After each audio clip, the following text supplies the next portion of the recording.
Hello friends, हमारे YouTube channel पर आप सभी का स्वागत है। जैसा कि आप सभी को पता है कि CGL टीयर 1 की आंसर की आ चुकी है और सभी को अब तक अपने मार्क्स का अंदाज़ा हो गया होगा। अब हम बात करेंगे उन स्टूडेंट्स की जिनके मार्क्स 120 से 140 के बीच में लाई करते हैं। ठीक है दोस्तों, मेरे पास कई स्टूडेंट्स के मैसेज आते हैं कि मैम मेरे मार्क्स इतने हैं और मेरा सिलेक्शन हो पाएगा नहीं हो पाएगा, मुझे मेंस की तैयारी करनी चाहिए या नहीं करनी चाहिए। तो देखिए दोस्तों, इस वीडियो को लास्ट तक देखिएगा, आपके सभी डाउट्स यहाँ पे क्लियर हो जाएंगे। ठीक है, तो जिसके भी मार्क्स 140 प्लस है ना, वो तो मान के चलो कि आपका सिलेक्शन 100% श्योर है। ठीक है, 140 चाहे आपके मार्क्स 140.25 ही क्यों ना हो, लेकिन आपका सिलेक्शन श्योर है। ठीक है, तो इस बच्चे को तो बिल्कुल भी नहीं घबराना है जिसका 140 क्रॉस कर गया। अच्छा, जिसके मार्क्स 120 से नीचे है, मैं जनरल कैटेगरी की यहाँ पर बात कर रही हूँ। जिसके मार्क्स 120 से नीचे है, चाहे उसके मार्क्स 119.25 या फिर 75 ही क्यों ना हो। ठीक है, अगर 120 से आपका 0.1 भी कम है ना, तो दोस्तों मुझे पता है आपको थोड़ी निराशा होगी, लेकिन यही सच है कि आपका सिलेक्शन है ना मुश्किल है, तो आप ना आगे की तैयारी कीजिए। ठीक है, मैं यहाँ पर आपको झूठी दिलासा नहीं देना चाहती कि नहीं आपका हो जाएगा ये वो, मैं आपको झूठी दिलासा नहीं दूँगी।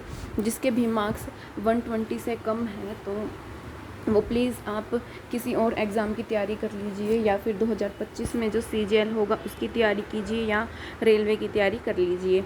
ठीक है, उसके बाद बचते हैं हमारी जो कैटेगरी है 120 से 140। ठीक है, जिसके मतलब इस रेंज के स्टूडेंट्स मुझे बहुत मैसेज कर रहे हैं। अब हम इस कैटेगरी की बात करेंगे। देखिए दोस्तों, इस कैटेगरी को ना हम 3 पार्ट में डिवाइड कर देते हैं। अच्छे से समझिएगा, मैं आपको पूरा अच्छे से एनालाइज करके बताऊंगी। ठीक है, एक बार इस वीडियो को अच्छे से देखना, आपको सभी डाउट क्लियर हो जाएंगे, आपको फिर दोबारा कहीं नहीं भटकना पड़ेगा। दोस्तों ये रेंज वो है ना, मतलब क्योंकि इनको लगता है कि हम बाउंड्री लाइन पे हैं और जगह जगह ये वीडियो देखते फिरते हैं कि कट ऑफ कितनी जाएगी, हमारा हो पाएगा नहीं हो पाएगा। तो आप एक बार ये वीडियो देख लीजिए, आपके सभी डाउट क्लियर हो जाएंगे, आपको दोबारा किसी से भी नहीं पूछना पड़ेगा। ठीक है, अब जो 120 से 140 के बच्चे हैं ना, उसको हम 3 कैटेगरी में डिवाइड कर लेते हैं। ठीक है, ये जनरल कैटेगरी की मैं बात कर रही हूँ। अपनी कैटेगरी वाइज आप सभी को पता है कि 2-4 नंबर जितना भी डिफरेंस होता है वो आप देख लीजिएगा।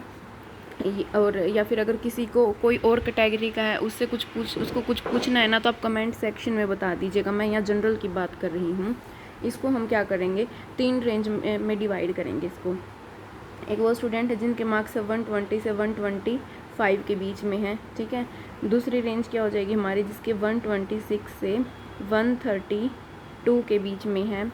और थर्ड रेंज क्या है, जिसकी 133 से 140, या फिर इसको ऐसे मान के चलो आप, एक मिनट,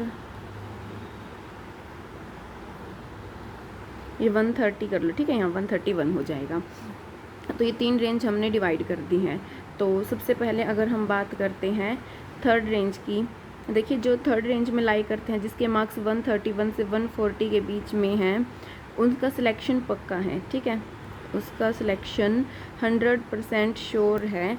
131 जिसके भी आ गई ना, वो आप सिलेक्शन मान के चलिए। क्यों मान के चलिए, अब आप कह रहे होंगे कि मैम आपने लास्ट वीडियो में कट ऑफ बताई थी कि जो कट ऑफ है वो 135 प्लस रहेगी। ठीक है, जो हमारी कट ऑफ रहने वाली है टीयर 1 की, वो इस बार 135 प्लस रहने वाली है।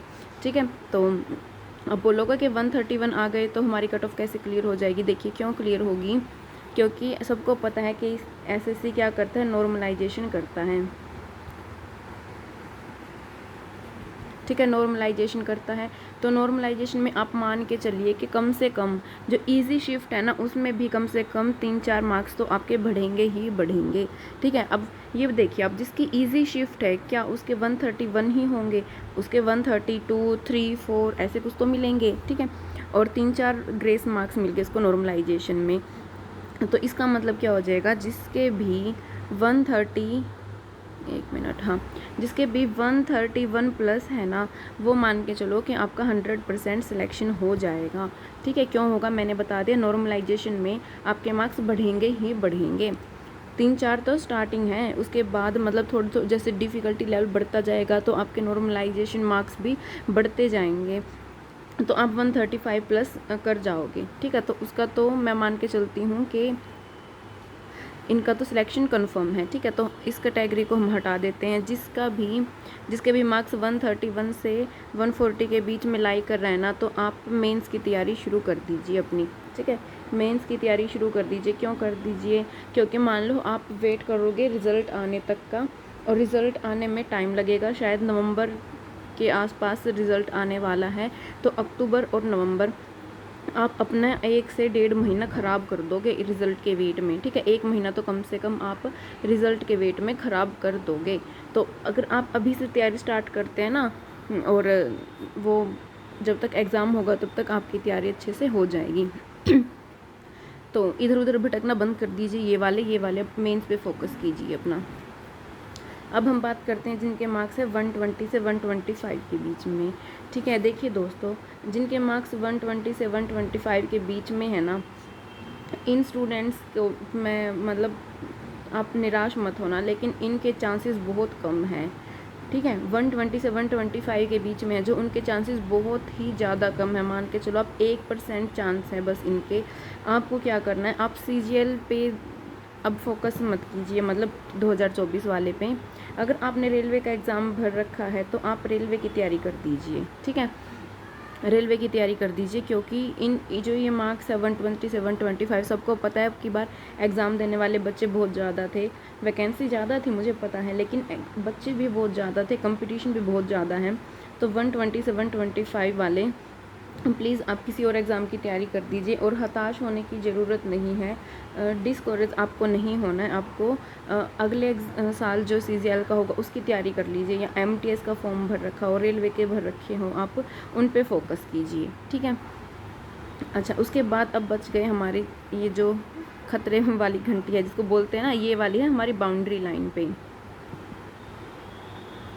ये वाले जो बच्चे हैं वो बाउंड्री लाइन पे हैं। बाउंड्री लाइन पे क्यों हैं? देखिए, 126 से 130 वाले बच्चे ये बाउंड्री लाइन पे हैं।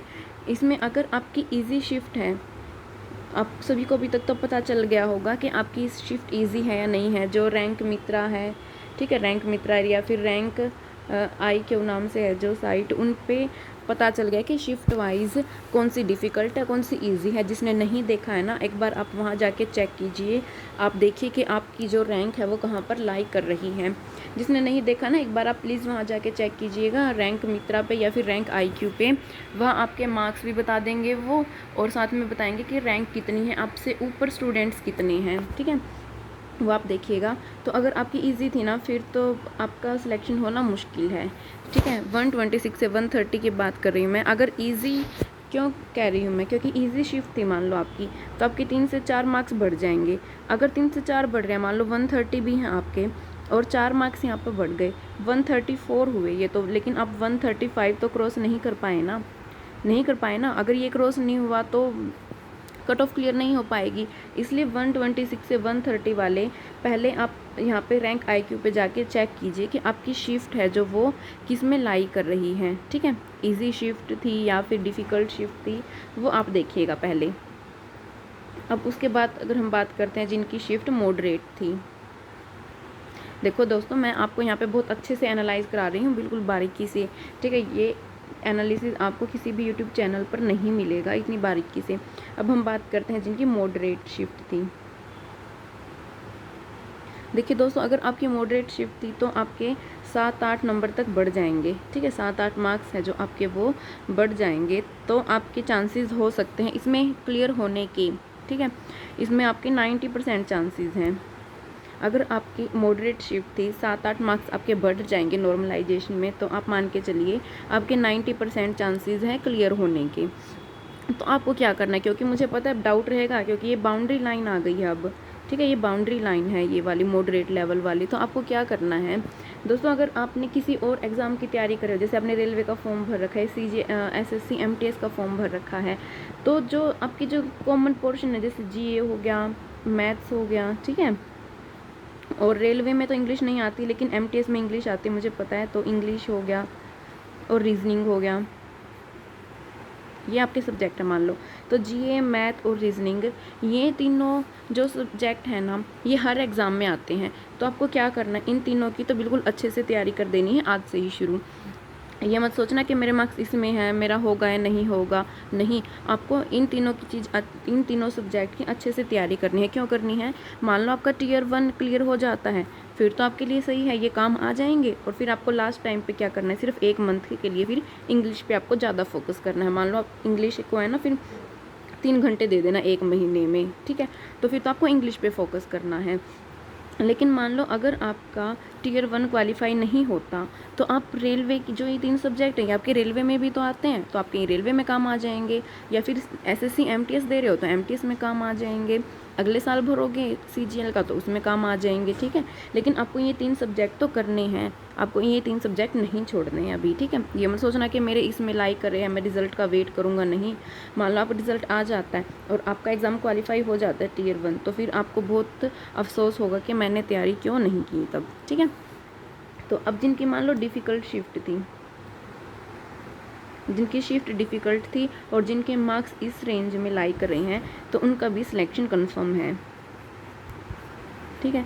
क्योंकि नॉर्मलाइजेशन से आपके मार्क्स बढ़ जाएंगे अच्छे खासे, 10+ आपके नॉर्मलाइजेशन में बढ़ने वाले हैं, ठीक है।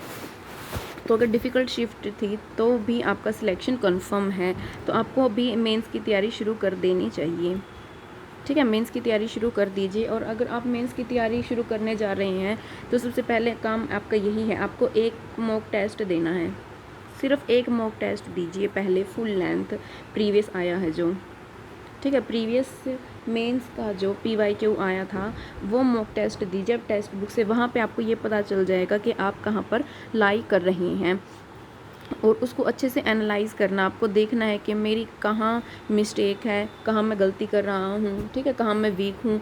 तो जो भी आपके वीक सेक्शन है पहले आपको उसको अच्छे से कवर कर लेना है। मान लीजिए मैथ है, मैथ का कोई टॉपिक आपने देखा कि उसके क्वेश्चन मुझसे नहीं बन पा रहे, तो पहले आप उसकी यूट्यूब से वीडियो देख लीजिए, ठीक है। यूट्यूब से वीडियो पे उसको कॉन्सेप्ट अच्छे से क्लियर कर लो और फिर उसको प्रैक्टिस करो। तो इस टाइप से आपको स्ट्रैटेजी अपनानी है। बाकी मैं एक वीडियो बनाऊंगी जिसमें मैं मेंस की स्ट्रैटेजी भी डिस्कस करूंगी आपके साथ। तो चलिए दोस्तों, उम्मीद है आपके अब डाउट क्लियर हो चुके होंगे। तो पहले आपको क्या करना है, रैंक IQ से ये पता लगाना है कि आपकी शिफ्ट है जो वो मॉडरेट थी, इजी थी या फिर डिफ़िकल्ट थी, ठीक है। उसको अच्छे से देखना है।